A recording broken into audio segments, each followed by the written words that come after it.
Welcome back to Supremely Black Podcast. This is your host, D Rose. If you're watching this video, make sure that you hit the like button. And if you're new to the channel, make sure that you subscribe. Now, this video is used for entertainment purposes and educational purposes only, but let's get into it. So, I will be one of the first to say, I was hard on Colorado to start the year off. I'm talking about hard. When they struggled to barely beat North Dakota State, Travis had to go, superhuman, really just catapulted himself into the Heisman race. I'm like, man, that don't look like too much of a different team, and this isn't even a big Power 5 school, you feel me? So then, I'm like, okay, they get them a win. Then Nebraska come and put that belt on them. It didn't even look close. The offensive line was getting murdered again. So Shador was running for his life, and I said to myself, even made a video, it's going to be another long year. But I will have to say this. Them boys been playing some ball, man. Right now, as we speak, they are number 19 in the coaches poll, number 18, I think, in the coaches poll. They balling. I will give it to you now. You have seen glimpses of, okay, you see that they have a slow start. They get back into it. And I'm like, okay, cool. Now, there has been games where I've watched them and I'm just like, this team looks way different from that 4-8 team last year.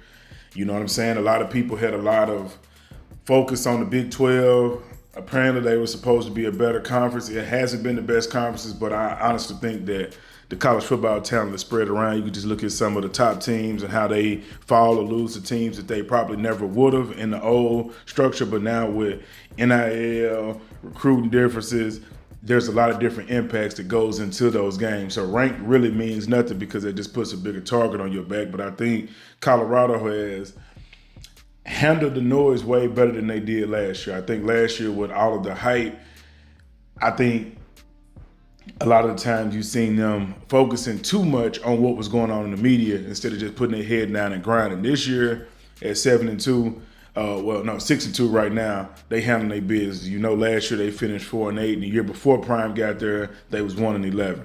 So major salute to them. Now, what I don't like and what I've noticed is that the bigger platforms that were speaking about how terrible Colorado was, it was going to be the same repeat as last year. It's all clicks, no chemistry, all that. Now that things have changed, this is what I'm hearing the narrative as now. If Colorado beats you, then you weren't any good and they beat a subpar team.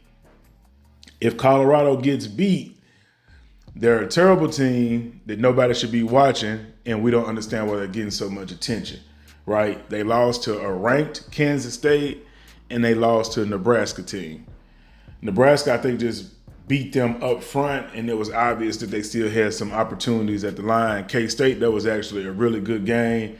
Give or take a turnover, they could have drove down and actually won that one. It actually came down to a pass at the end. I thought was pass interference. That's not me being biased, but there was no call. Kansas State wins. That's all I'm saying is, like, if they're not good, just leave them not good. But if the AP polls and they rank by the coaches and it has to be something that they're seeing. They're not seeing the hype. These are other coaches, right? Just go on and write it off and just say, you know what? We overlooked this team. We didn't think that they would put it together because of what we seen and they put on tape last year, which would be respect. But to downplay the other opponents when we were saying that the Big 12 before the season would be a much difficult road than it was for them last year, and now that they're winning, these teams just aren't good. Come on, man. Just keep it real. Them boys handling their business right now.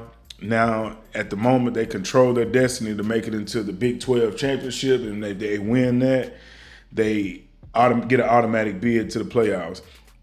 Now, if they lose, they would have to get an at-large. Me, myself, personally, I think it would be extremely hard unless they just get completely destroyed in the game that they would keep the ratings of Colorado out of the playoffs. And I know it comes down to what they say skills, but at the end of the day, we all know money talk and BS walk, man. Let me know what you think. Is Colorado a different team, or are they truthfully just beating inferior opponents? Me personally, I just think them boys actually playing ball. Probably caught a couple teams off guard, honestly. The line looks improved. Shador's getting the ball out to the playmakers, but the big story for me so far is the defense in the second half. The entire year, they have been pretty consistent, holding a couple of best backs in the nation to under 150 yards, which last year we would have known them boys would have ran for about 300 easy, and it would have been a blowout. So yeah, just drop your comments below. As always, long live CC. I'm out.